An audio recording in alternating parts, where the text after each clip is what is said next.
Well, Save Jerseyans, we're enjoying the best weather on a Friday I think we've had all summer long here in New Jersey. Not quite as swampy as Washington, D.C., obviously, but we know that we still have a pretty high water plane here in the Garden State. But I am in a rarefied air here. These gentlemen seated to my left, even though you're not to my left, I want to be clear, need no introduction. I have Congressman Tom Kean Jr., our longtime friend, running, of course, for re-election this year in New Jersey's 7th Congressional Thank you, Matt, District. for having us here. Oh, God, thank you for the invitation. It's a beautiful part of the state to ride through. It's a gorgeous state. In the morning. I know I don't have to convince It's you. the most beautiful part in New Jersey. It's the best district in the entirety of the country. It is. It absolutely is. And then seated to his left also needs no introduction. He is the Speaker of the House of U.S. Representatives. He is also the first Speaker of the House since the 1980s, because I looked this up, who wears glasses. Is that right? All the time, yeah. I mean, I think Kevin McCarthy and some others wear glasses occasionally, Nancy Pelosi, but I'm a fellow Four Eyes. Yes, this is not a fashion statement. It's not a fashion statement. I've been in them since first grade. Me, 7th grade. 7th grade. So, Mr. Speaker, thank you for joining us as well and talking to our SaveJersey.com audience. So, and Mr. Speaker, let's start with you. So you're in the middle of a multi-state tour. Yes. In August. You're going to dozens of congressional districts, but we know there's hundreds in the country. Yes. So you're a busy guy, even though we know you love New Jersey. Mm-hmm. Who wouldn't? Right. Why was it so important to prioritize Northwest Jersey and make this trip here today? Well, let me give you the analysis of the Cook Political Report, probably gold standard. Everybody wants to know how this House race, how the midterm election is going to come out in 75 days from today. Who's counting? But the analysis as of this morning is that on election night, we can expect 211 Republican victories, 205 Democrat victories. That leaves 19 seats in the middle that are the swing districts or the jump ball seats. Okay. And of those, you rank them, and everybody does. You know, you look at the top 5, top 3 races in the country. Tom Kean's seat, this district, this race is one of those. And so I'm in the middle of a 30-day nonstop campaign fundraising tour. I'm going to 18 states and 34 districts. We're going to all the places where this is really, really going to matter. And there are few, literally, in the country that matter more than reelecting Tom Kean. He's an extraordinary member of Congress. He deserves another term, and I know the people are going to give him that. And you gentlemen have done quite a bit of work with a very slim majority over the course of the past couple of years. I can see the pain on your face. Oh, right? yes. I think you've got more work on your hands than most of your predecessors in the same role. Can you talk to us a little bit, Congressman Kean, about what you and the Speaker and the Republican majority have done to make life more affordable for Americans, even in New Jersey, where we know Trenton doesn't do a whole heck of a lot to help? Well, Trenton doesn't do a heck of a lot to help in that regard at all. And so I fought for affordability in Washington, D.C. And so I worked with the Speaker.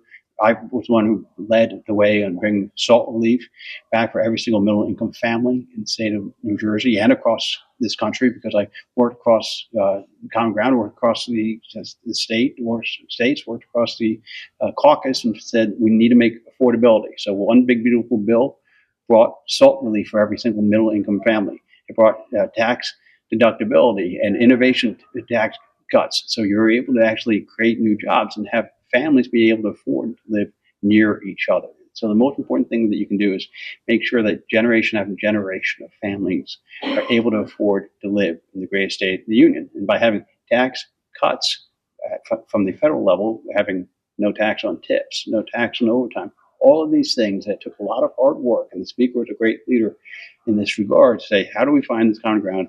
How do we get this done for the people of the country, and make sure that generation after generation can continue to live in the greatest country in the world? But you can do that by making it more affordable for people. Now, whether with the SALT relief or the other innovation tax cuts, and those are the first step of the process.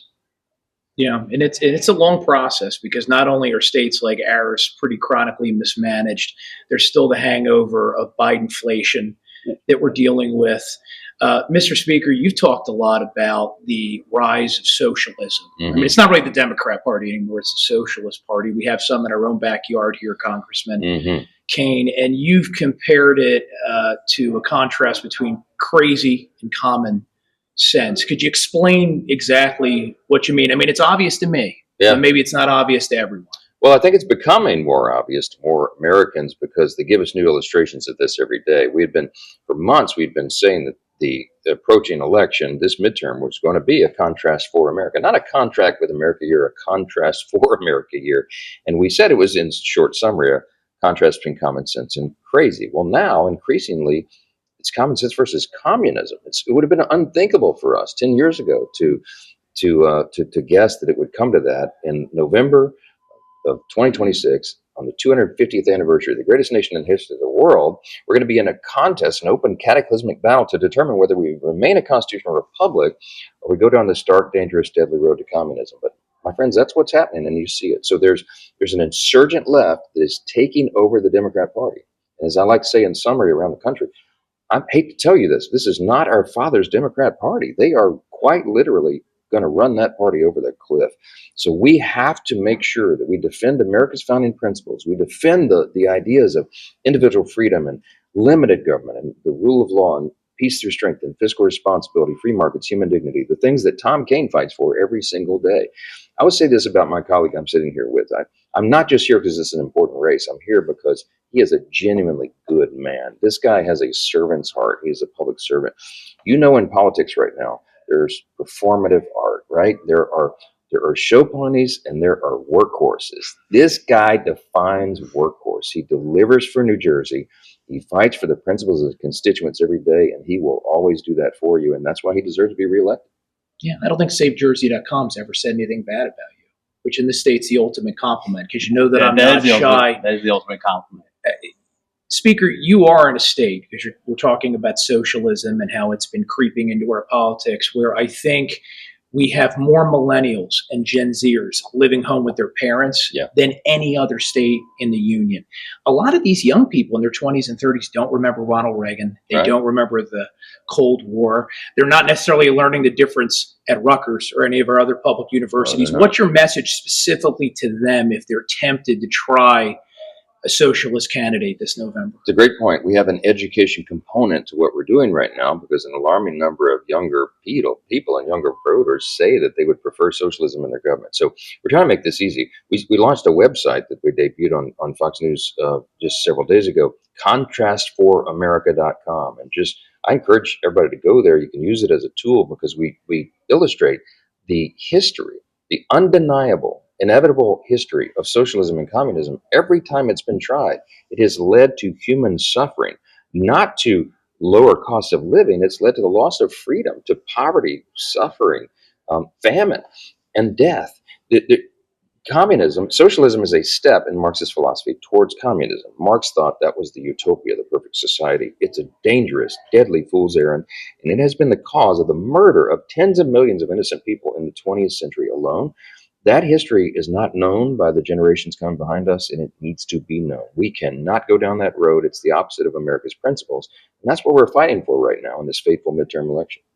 We're also fighting for free and fair elections, something else I, many years ago, never thought we'd even have to talk about. It was actually Governor Sherrill, after she was pressed by the Trump administration, that admitted that we have thousands of non-citizens on our voter rolls. Goodness knows how many there actually are. Hopefully Congress can get to the bottom of that question. The Judiciary Committee will be looking into it. We are. As we speak. So I know I don't have to convince you, Mr. Speaker, because your body passed the Save America Act, 4 times? 4 times. I'm going to say 4 times. Unfortunately, it didn't get through the Senate. I'm assuming, Congressman Kean, you agree this has proven that we need voter ID in New Jersey and in all 50 states. Yes, we need voter ID in New Jersey and in every state in the union. People need to have confidence in their votes, whether it's in the primaries or in the general elections, to know that their vote counts, that only American citizens are voting in U.S. elections. That needs to get done. Speaker Mike Johnson, Congressman Tom Kean, we appreciate everything you're doing. We know that sometimes it's a thankless job. Thank you. Good luck down the home stretch, and good luck in your journeys around the country. We're going to fighting socialism. Great to be with you, Matt. Thanks so much. Thanks, Appreciate it. Thank you, gentlemen. Appreciate it.